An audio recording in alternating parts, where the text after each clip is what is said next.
Presidente, gravação iniciada. Obrigado. Então, colegas, vamos retomar, depois desse breve intervalo, vamos retomar nossa sessão de julgamento, dia 14 de abril de 2021, no turno da tarde. Antes do intervalo, nós julgamos o item 34 da pauta. Vamos dar seguimento à nossa pauta, na sequência.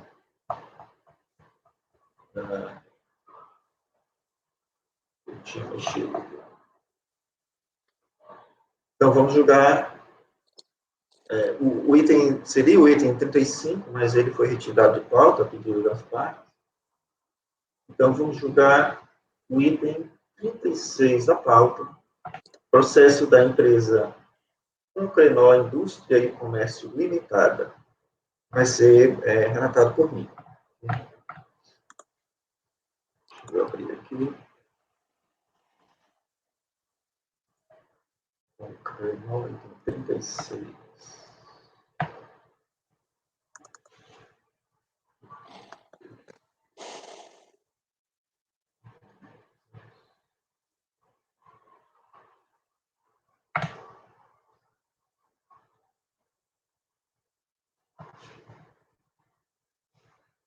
Abrindo aqui.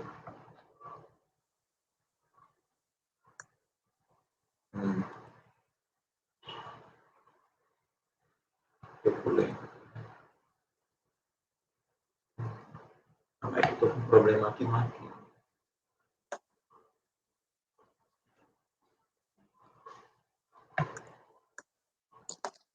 Agora sim.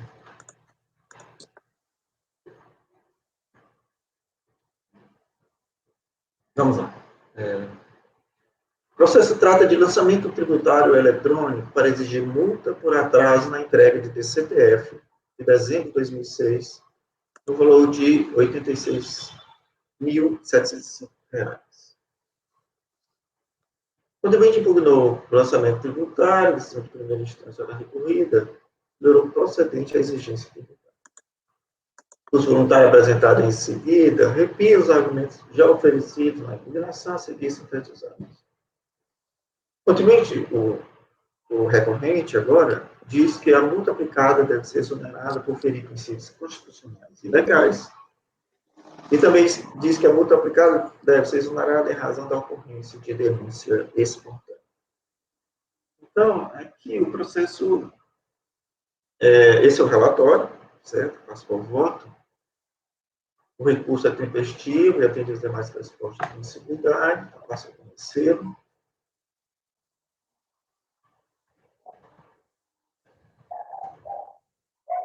Pode dizer aqui que conheço o processo. Porque ele só traz dois argumentos. Um é que o lançamento fere os princípios de direito. Eu vou, aqui tem toda uma argumentação, mas que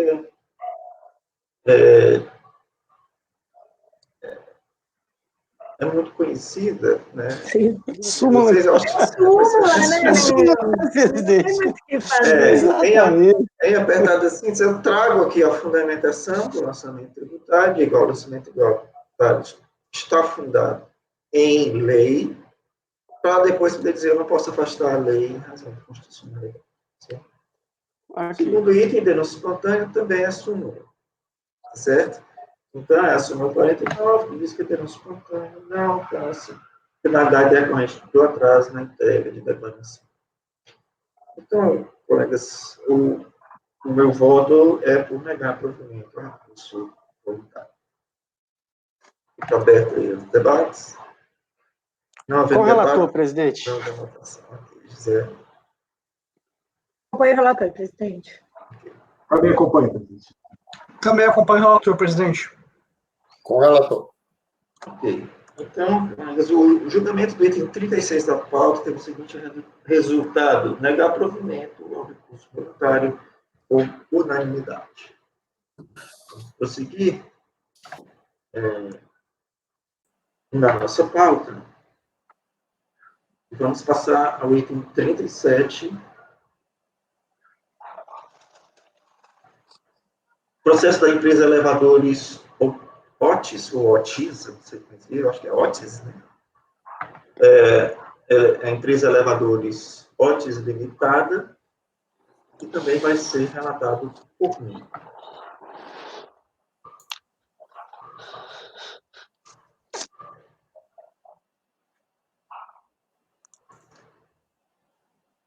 Veja, todos esses processos, eles são de multa, né, para atraso na entrega da declaração. Então, o processo trata de lançamento tributário eletrônico, exige multa, atraso na entrega do CTF, de janeiro de 2009, com valor de R$ 96.960. O contribuinte impugna o lançamento tributário, em primeira instância, será recorrido por procedente à exigência tributária. O recurso voluntário apresentado em seguida repite os argumentos já oferecidos na impugnação, a saber, que a declaração foi transmitida dentro do prazo legal, não tendo sido recepcionada por motivos técnicos para os quais não houve contribuição do recorrente, pelo que a multa aplicada deve ser exonerada por ferir princípios constitucionais e legais. É o relatório. Passo ao voto. O recurso é tempestivo, ou tem as demais pressupostos de admissibilidade, e dele conheço.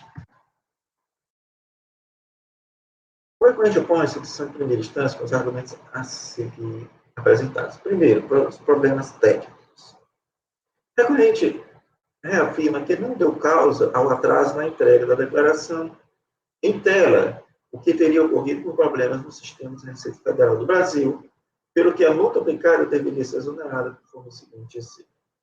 O que ele diz? E aqui, a questão fática é importante dizer o que ele alega, né? Ele diz, conforme demonstrado e provado na impugnação, a causa de atraso na medida do CTF se deu em função de problemas no sistema de Receita Federal do Brasil, que por motivos que a recorrente ignora, não recebeu o CPF, nem o novo, nem o do seu antigo representante legal perante o SNPJ. De acordo com o esclarecimento na peça de defesa, a recorrente solicitou formal e oportunamente a alteração do nome do seu representante legal perante o SNPJ. E o Sistema da Receita Federal do Brasil não reconheceu esta alteração dentro do prazo de envio da DCTF, razão pela qual não conseguiu entregar sua declaração a tempo.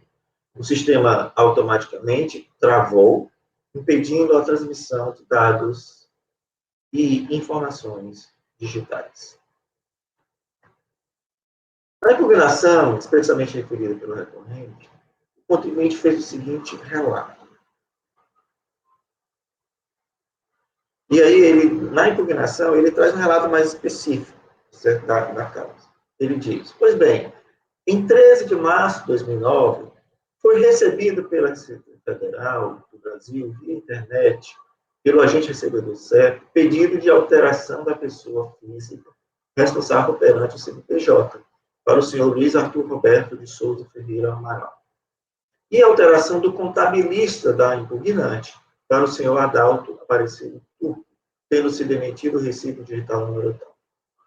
No dia 9 de março de 2009, a impugnante acessou o sistema CAC da Receita Federal do Brasil, com certificado digital ainda em nome do representante legal anterior, e extraiu diversas cópias de dados. No dia 20 de março de 2009, a impugnante tentou enviar à DCTF, acreditando-se que o certificado digital com o CPF do representante legal anterior ainda estaria válido, já que ainda conseguia acessar os locais seguros do ECAC, no sítio da Receita Federal do Brasil.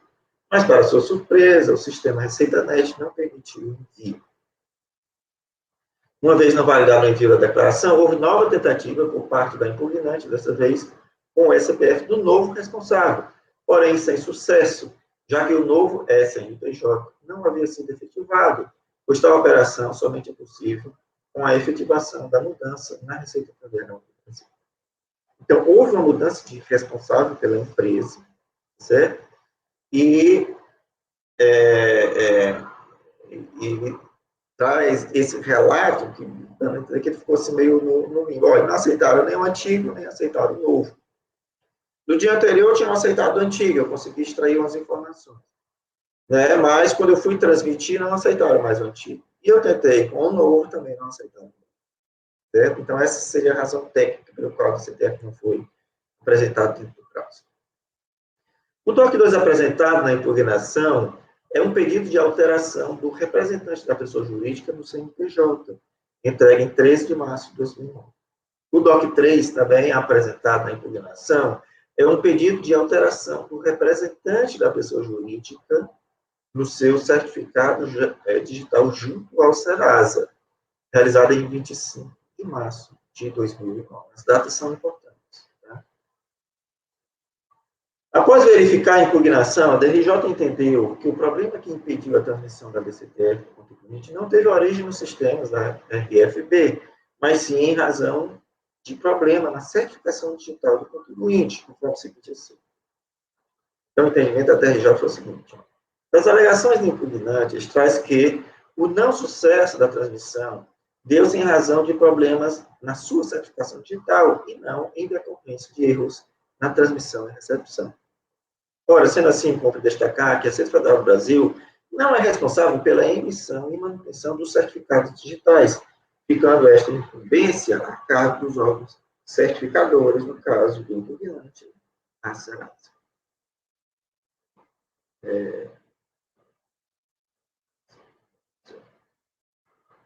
No presente, e aqui continuo no voto. No presente recurso, o autor não questiona o quadro fático, mas rebate o entendimento adotado na decisão recorrida, afirmando que tentou transmitir a declaração inhábil, não conseguindo por razões técnicas que não dependeriam da sua vontade. Como o seguinte assim. Então, aqui eu trago mais um texto do recurso voluntário, que é o específico que ele rebate aqui o acordo recorrido. Tá? Ele diz, olha, pouco importa para o caso concreto se é a Receita Federal do Brasil ou da Serasa a responsabilidade para a lisura e funcionalidade da certidão digital. O fato é que a recorrente, conforme regulamentação vigente à época dos fatos e antes do prazo de entrega do CPF, adotou todos os procedimentos cabíveis para a substituição do seu representante legal perante o SNPJ. Se a pessoa ou autoridade competente, seja ela quem for, sem motivo justo de fato ou de direito, não reconhecer o pedido manejado pela recorrente, nada tem ela com isso. Então, é assim que contradiz a decisão recorrida. Entendo que assiste razão à decisão recorrida, pois o contribuinte alterou o representante legal da empresa no CNPJ em 13 de março de 2009 e tentou transmitir a sua BCTF em 20 de março de 2009 com um certificado digital associado ao antigo responsável. Uma vez que a alteração do responsável no certificado digital foi requerida apenas em 25 de março de 2009. Ou seja, o contribuinte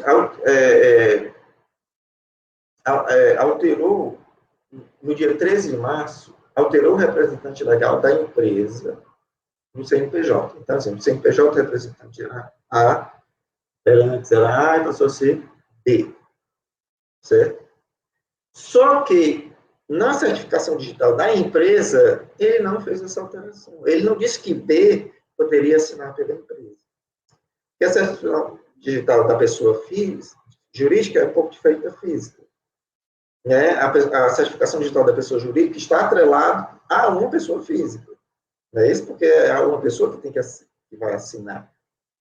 Então, na certificação digital da empresa, ele tem que dizer qual é a pessoa física que vai assinar. E ele não fez essa alteração. Então, é assim, ele diz para a Receita, olha, Receita, a partir de hoje, dia 13, quem representa a empresa não é mais o A, é o B. Certo? Mas na certificação digital da empresa, ele continuou deixando o A como sendo aquele responsável por assinar pela empresa. Certo? E aí, então, quando ele tentou transmitir a DCTF, certo? O que foi que o sistema fez? Né? Assim, olha, eu estou esperando o certificado digital da empresa, mas vinculado ao B. Esse certificado digital que você está me apresentando está vinculado ao A. Então, não posso aceitar. Certo? Sendo que a empresa só fez a mudança no certificado digital do A para o B após essas tentativas de transmissão da DCTF.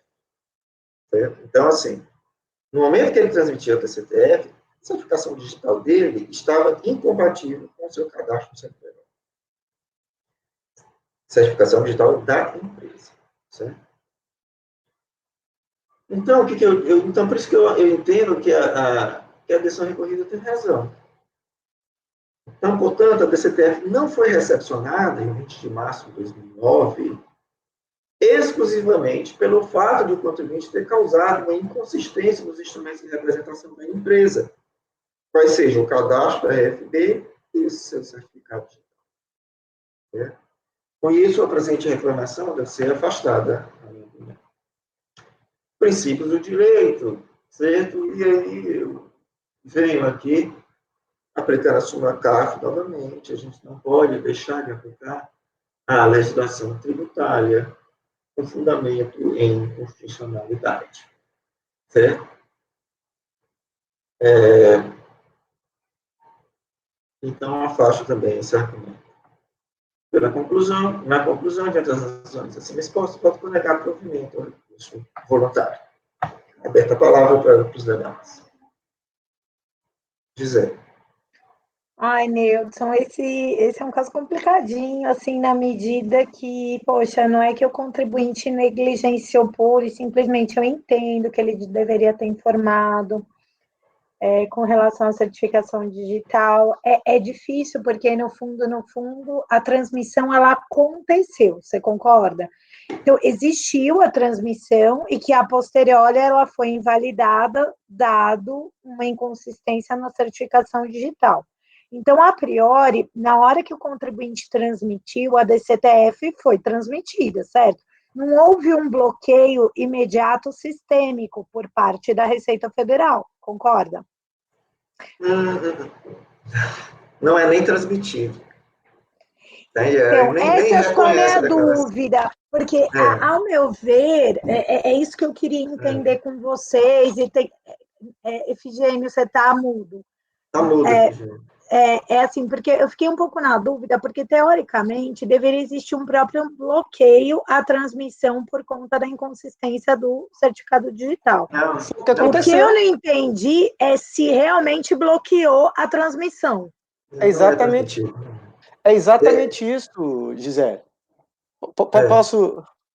Porque o que me gerou dúvida foi o seguinte: se de fato ela foi transmitida e a posteriori ela foi desconsiderada pela Receita Federal sistemicamente depois, ou seja, em algum momento essa DCTF foi validada no sistema da Receita Federal, ainda que com a certificação inconsistente? Essa é a pergunta. Não, o item 9 lá da manifestação de conformidade, ele esclarece, quando ele diz, olha, no dia 20, quando ele fala da transmissão, tá? Eu vou ler de novo.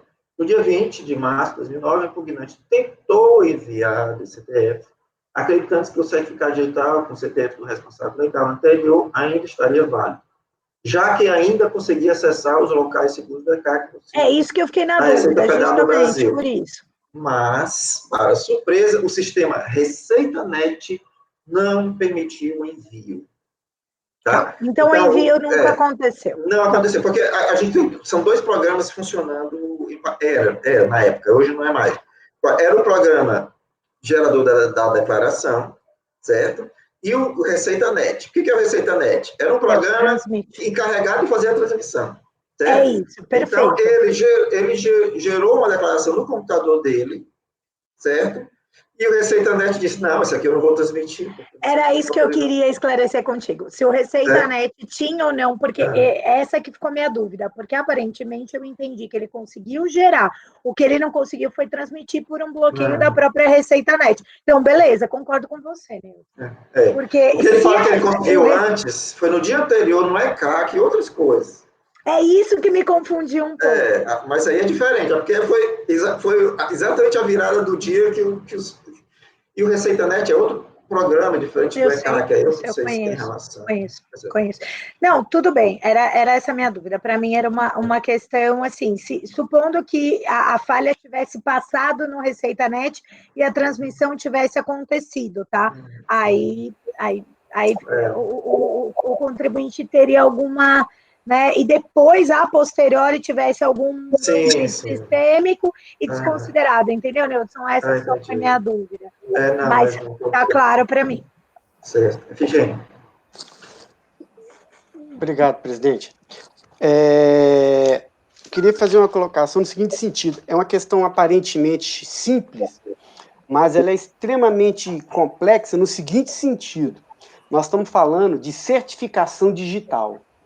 Quando eu estou falando de certificação digital, olha só, nós vivemos... Eu estou trabalhando com um negócio que é chamado de obrigações acessórias, ele sabe, né? E é um mar de obrigações acessórias. E com o ambiente SPED, o que está se tentando? Reduzir ao máximo. Oi? Um mar revoltoso. Exatamente. E foi revoltoso nisso.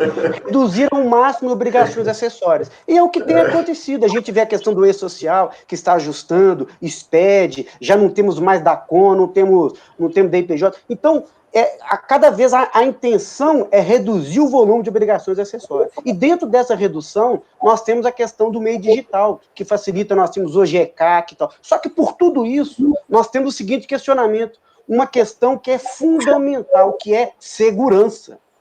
Segurança. Por exemplo, se alguém entrega uma certidão, uma declaração em nome do outro contribuinte e tal, via internet, o que vai ser questionado? Exatamente, não fui eu que entreguei, isso acontece, tem um procedimento específico para isso. Daí a necessidade de quê? De um rigor na certificação digital. Então, eu entendo que tem que haver uma redução de obrigações acessórias nessas declarações e tal, está se caminhando para isso, mas eu tenho que ter segurança, tanto para o fisco, principalmente para o contribuinte. E o meio para essa segurança qual que é? Certificação digital.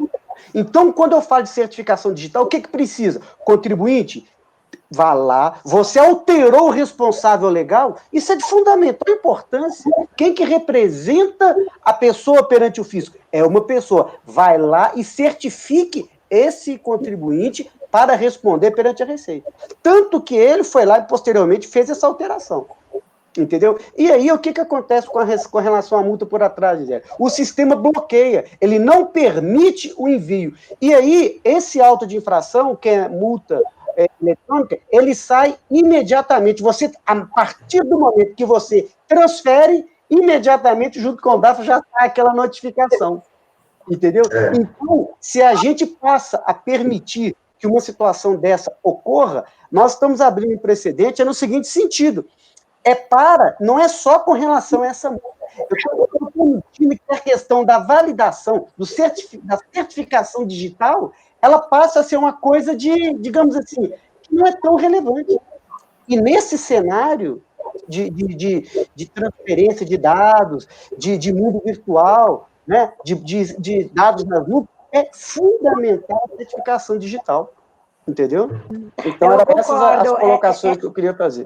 Não, concordo, gente, só um parênteses. O problema é, se o sistema não tivesse barrado, como é que era só minha única ponderação? Mas barrou exatamente como o próprio por isso. Sistema barrou, e ainda bem que barrou, porque se não barrasse, você tem uma inconsistência até para o próprio contribuinte que acreditou ter transmitido corretamente a declaração, quando, na verdade, né, havia uma inconsistência. Então, eu acho, por isso, a pergunta foi, na verdade, mera retórica. Eu entendi. Isso. Entendi. E é tão interessante que, veja bem, olha só a situação. Você tem uma pessoa que é representante legal da sua empresa. Aí teve um problema lá, cargas d'água, ele deixou de ser representante hoje. E ele está com certificado digital. O que você, empresa, vai fazer? Imediatamente você transmite um DBE. Para quê? Receita. Ele não é mais o meu representante legal. Ele vai tentar fazer alguma coisa, ele está proibido. Por quê? Porque foi bloqueado na outra ponta. Olha o sistema se comunicando. Entendeu? Eu acho isso imprescindível. Sim. Sim. Eu poderia superar isso daí se ele tivesse solicitado a alteração do certificado digital antes de ter tentado a transação. Aí eu poderia dizer, olha, eu tentei regularizar antes, mas por uma questão da Serasa, não foi feito a tempo, né? Então não tive como. Eu acho que nós já até enfrentamos casos desse tipo que você está citando, Nilton. Eu acho que nós já enfrentamos na turma, se eu não me engano. Pois é. Mas aqui não. Ele alterou o cadastro na Receita dia 13, transmitiu a DCTF dia 20 e só foi alterar a certificação dia 24 depois. Há uma negligência. Sim. Então, assim, ele deu causa, na minha opinião. Isso a gente está zelando pela segurança. Pela segurança. O seu posicionamento é um zelo pela segurança do sistema como um todo. Do sistema como um todo.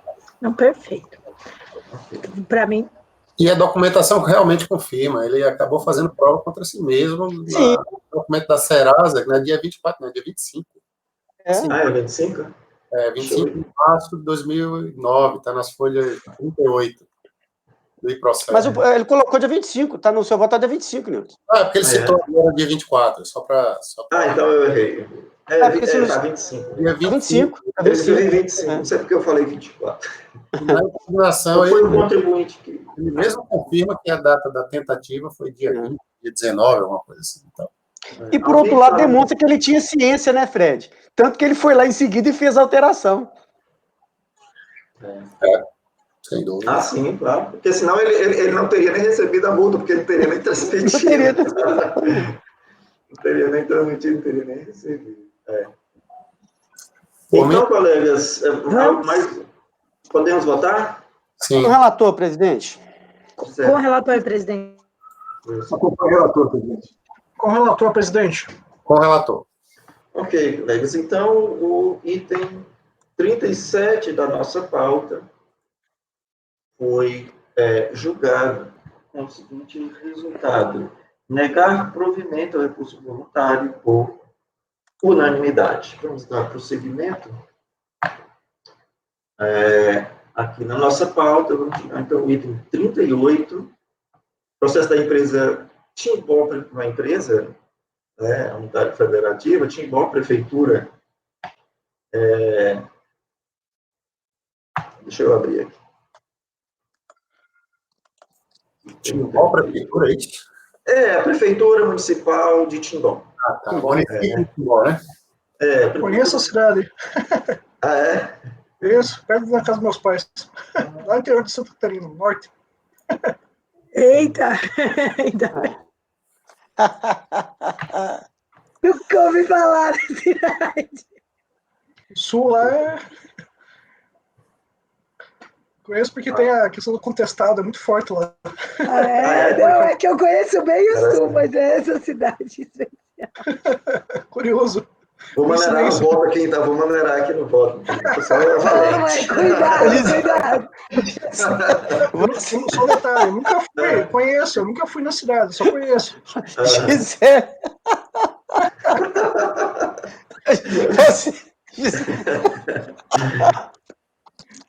Vamos lá, colega. Podemos, né? Assim, vamos fechar o parêntese da veia humorística e vamos voltar aqui ao processo, ao julgamento. O processo trata de 4 lançamentos tributários eletrônicos para exigir multa por atraso na entrega da DCTF, dos meses de maio, junho, julho e agosto de 2010. O contribuinte impugnou os lançamentos tributários, as folhas 2, a decisão de primeira instância da República não conheceu a impugnação, diante do fato de o recorrente já ter quitado por pagamento os créditos tributários exigidos. O recurso voluntário apresentado em seguida repisa o argumento já oferecido na impugnação, pelo qual o atraso teria ocorrido sem a intenção do contribuinte, em razão de dificuldades na regularização do certificado digital do responsável. Ademais, combate a decisão recorrida, afirmando que o pagamento das multas não teve a intenção de concordar com os lançamentos tributários. Esse é o relatório.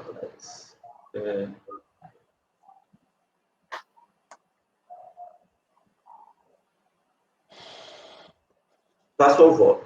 Aqui não há registro nos autos de quando o contribuinte tomou ciência do julgamento da sua impugnação. Então, eu vou por isso, por considerar o recurso voluntário tempestivo. Não tenho como aferir, né, vou dar o benefício da dúvida para o recorrente. Conforme apontado no relatório, a impugnação do contribuinte não foi conhecida em razão de o contribuinte ter efetuado o pagamento dos créditos tributários exigidos antes mesmo de apresentar a impugnação.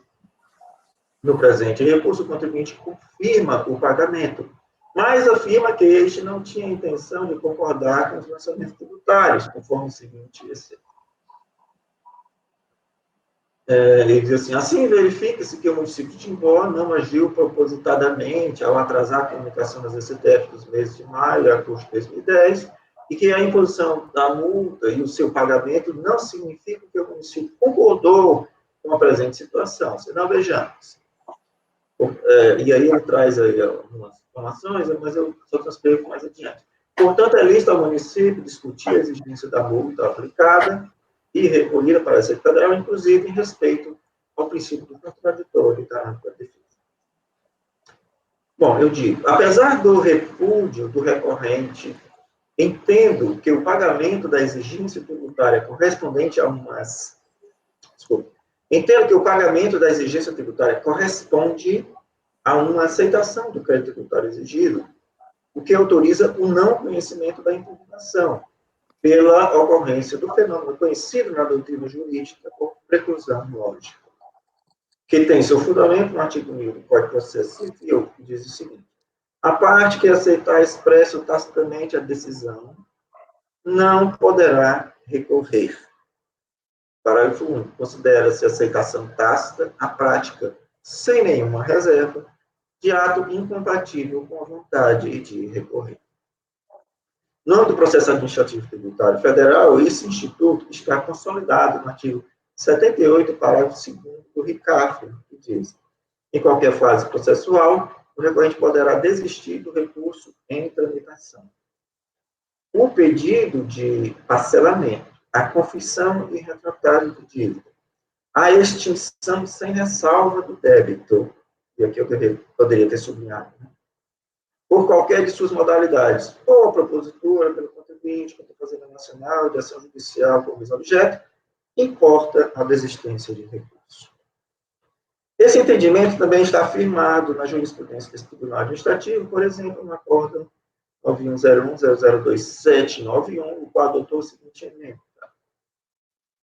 no curso do processo administrativo, o pagamento de tributo, que é objeto de pedido de compensação, configura a prática de ato incompatível com o encontro de contas pleiteado pelo contribuinte, preclusão lógica. O pagamento extingue o crédito tributário de modo incondicional e imediato, tornando impossível uma posterior homologação de pedido de compensação sobre ele, sem prejuízo da restituição dos débitos relacionados ao pedido de restituição e reconhecidos pela autoridade administrativa. Então, diz assim, olha, na verdade está falando de um débito que foi ditado, né, por um DECOM. Então, diante do exposto, e aí depois eu vou fazer uma observação sobre essa jurisprudência. Diante do exposto, voto por não conhecer do recurso voluntário. É o voto, colegas. Aberto aí para os debates. Interessante esse caso, hein, Nilson? Mas, assim, não tem muito o que fazer aqui, né? Pagamento a causa extintiva. O Jefferson caiu, né? Já. Caiu. Mas foi agora. Foi agora. Está aí nos debates, né? Acho que pode. Acho que não tem problema. Assim, é estranho, né? O contribuinte vir, paga e depois entra com impugnação falando, afinal, não queria. Eu estava analisando aqui. Que loucura, né? Então, assim, analisando aqui a questão desse artigo 1000, quando ele diz, né, considera-se a aceitação tácita prática sem nenhuma reserva, de ato incompatível, sem nenhuma reserva. Estava analisando aqui, uma hipótese, né, seria o seguinte: o contribuinte, ele faz o pagamento, vamos supor, via bancário, posteriormente ele vai ao banco e tenta reverter aquele pagamento e falar, foi um pagamento equivocado, faz aquilo lá no... Entendeu? vai junto ao banco pedindo um cancelamento daquele pagamento, certo? O banco, vamos supor, por medidas, olha, eu não consigo mais estornar esse pagamento, certo? Mesmo ele sendo indevido, ele está demonstrando que houve um erro e que ele tentou de todas as formas, porque de caso contrário, como haverá essa reserva? Porque não tem como, ainda mais hoje do eletrônico, eu faço um pagamento com reservas, entendeu? Então seria, a hipótese que eu vejo dessa reserva é isso, e às vezes pode até acontecer dele conseguir estornar aquele pagamento no banco. O que vai acontecer? Ele estorna aquele pagamento, aquele crédito vai ficar em aberto, aí nós teremos o seguinte, a multa não foi paga, não se consumou a preclusão, né? Não houve a preclusão, não houve o pagamento. E aí eu vou vai instaurar o litígio, né? Mas fora isso, não tem como. Eu não vejo como essa ressalva. Por exemplo, se ele faz um depósito judicial ou mesmo administrativo. Eu pensei nisso, em depósito judicial. Não, mas o depósito ele tá, mas aí ele não cairia, porque está suspenso, né? Exato, nunca seria. Mas é um pagamento com ressalva, né? Sim, mas veja, simples, né? eu pego a depósito não é pagamento, né? Exatamente, depósito tem que converter. Não é pagamento. Eu digo em questão de pagamento mesmo. Não é porque, assim, não é pagamento porque tem ressalva. Eu estou aqui pagando, sim, é pagamento, não é um pagamento que extingue o crédito tributário, é verdade. Então, mas se fosse depósito judicial, a discussão estaria aqui. Mas se fosse depósito judicial, teria essa. Eu digo o seguinte, porque no depósito não gera muita controvérsia, né? Exato. Mas eu digo um pagamento específico. É que, veja, a gente tem o CTN para balizar isso, causa suspensiva e extintiva. Então, acho que não dá muito para fugir disso. Eu acho que o máximo que dá para fugir é talvez uma situação como a que o Efigênio colocou. O contribuinte porque, assim, na prática, eu não acho tem jeito. Difícil. Na prática, uma situação que eu vi, que é caso de pagamento com ressalva, e a gente aceitou, a nossa turma aceitou, é o seguinte, o contribuinte está impugnando apenas uma parte do orçamento. Não, tudo bem. Certo? Aí diz assim, olha, eu paguei só a parte em controvérsia, certo? E aí eu estou questionando aqui o resto. Ele pagou. Ele fez lá o recolhimento, né? Mas só da parte em controvérsia. Então, isso também é um pagamento ressalva, entende? Por quê? Porque ele está ressalvando que ele não está pagando tudo. Né? Mas a parte aberta a parte aberta está em aberto. Aliás, a parte que ele não pagou, que ele não pagou está em aberto e não tem pagamento para ela. Uma parcial. Sim, essa parte que ele pagou, inclusive, a própria administração tributária vai separar esse débito, vai apartar, uma é liquidada e a outra segue. Por isso que a gente aceitou, por isso que a turma aceitou. É um pagamento e é com ressalva, entende? A ressalva é exatamente isso, olha, eu não estou pagando tudo, exatamente porque eu estou questionando isso aqui. Isso que eu estou questionando eu não paguei. Essa é a ressalva. Então, mas esse aqui é diferente, porque aqui ele pagou tudo, né? Exato. É que ele paga tudo. Ressalva para fim de recurso. A ressalva é para fim de recurso. Claro, exato. Está falando que a ressalva, o pagamento do parcial ou pagamento total, não tem absolutamente nenhuma diferença dos dois casos. Agora, aquilo que sobra, o pagamento parcial, está ressalvado para fim de recurso. Sim, e aqui é as duas coisas. Ele quer ter o direito de discutir e ele quer ter o direito de dizer que pagou errado. A solução para ele aqui... Débito, sei lá. Estou tentando... provavelmente ele teve uma redução de multa, não sei, coisa assim, ou estava precisando da CRV. Tanto é que uma questão que existia, uma discussão que existia, se eu não me engano, tem até súmula agora, é aquela que o contribuinte fazia o depósito judicial de um determinado valor. E aí entendia-se que, como o depósito tem que ser integral, não suspende. Não, a jurisprudência é o seguinte: valor é 1.000, você depositou quanto? 800. Então, aqui 800 está garantido. Seguem abertos 200. Né? Porque é interpretável-se o CTN, depósito montante integral. Né? Então. Wilson pediu a palavra. Então, eu só queria observar aqui, presidente, que é o seguinte: ele fez o pagamento, né, quando ele fez o encaminhamento, apareceu a multa A multa ele recolheu no dia 15/12, e no mesmo dia 15/12 ele entrou com essa impugnação. Isso, ele pagou. Então, na verdade, ele entendeu que, na verdade, fazendo impugnação, eu tenho essa impressão, né? Quando ele fez essa impugnação, entendeu que acho que ele estava questionando o valor que ele tinha pago, né, com essa impugnação. Esse é o tipo de situação em que um departamento não se comunica com o presidente. O cidadão em um departamento faz o pagamento para evitar um problema maior na avaliação dele, e o departamento jurídico aqui entra com a impugnação. Lá na frente, cobra, não, rapaz, não era para pagar, a gente está recorrendo. Não pode fazer mais nada, ele quer continuar. Pode ser. Algo que não existe mais, o crédito tributário não existe mais, para a gente estar controvertendo nada sobre ele. Por exemplo, a multa ele poderia estar recolhida até o dia 6 de janeiro do ano seguinte. Ainda tinha prazo. Mas aqui, no caso, Fred, essa falta de comunicação foi até benéfica para o contribuinte, porque é o seguinte, ele teve o benefício da redução, porque essa multa por atraso, provavelmente ele não teria argumento, e ele se beneficiou da multa, da redução. O departamento que acredita que não era, pode dizer, rapaz, eu ganhava isso aqui tudinho. O CAF derruba essas multas por atraso. Ainda tem uma reflexão, não sei se é o caso aqui, se tem escritório terceirizado, se não tem, sobre o reflexo de honorários advocatícios, isso aqui, enfim. Aí a pessoa quer levar até o fim. Quer levar até o fim.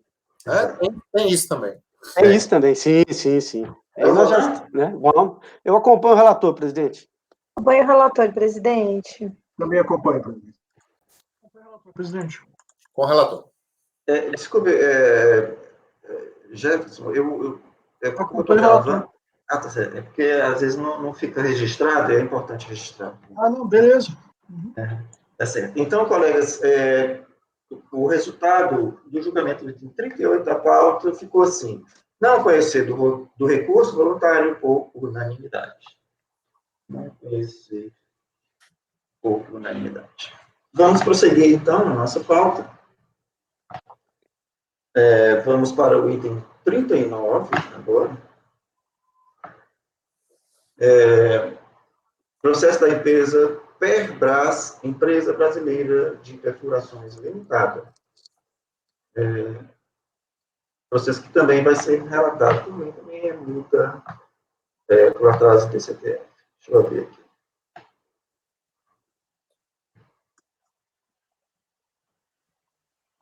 Da pauta de hoje é o último, né? Coisa boa, né? Boa, mas nós temos Mas processo, nossa senhora. Muito processo.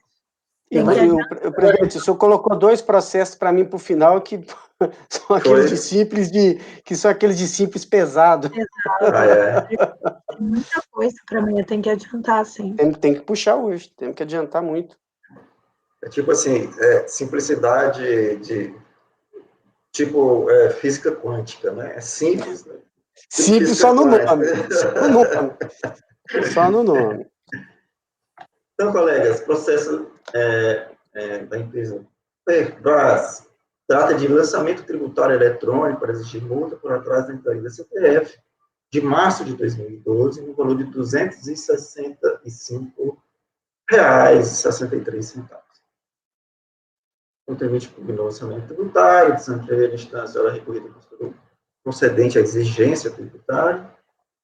O recurso voluntário apresentado em seguida repisa o argumento já oferecido na impugnação, pelo qual a multa aplicada deve ser exonerada em razão da ocorrência de denúncia espontânea. Outro argumento contribuinte. O recurso é tempestivo, atende os demais pressupostos de admissibilidade, e ele conheço. O recorrente, após a decisão de primeira instância, reafirmando que apresentou do CTF. Bom, eu acho que dá para resumir. O argumento é esse, né? Denúncia espontânea, a gente tem uma súmula que diz que não aplica denúncia espontânea para esse tipo de exigência tributária, que é multa, né, por causa da operação. Portanto, a presente reclamação do contribuinte deve ser afastada, e diante das razões assim expostas, voto por negar provimento do recurso. Está aberto. Com o relator, presidente. Com o relator. Também acompanho, presidente. Também acompanho, presidente.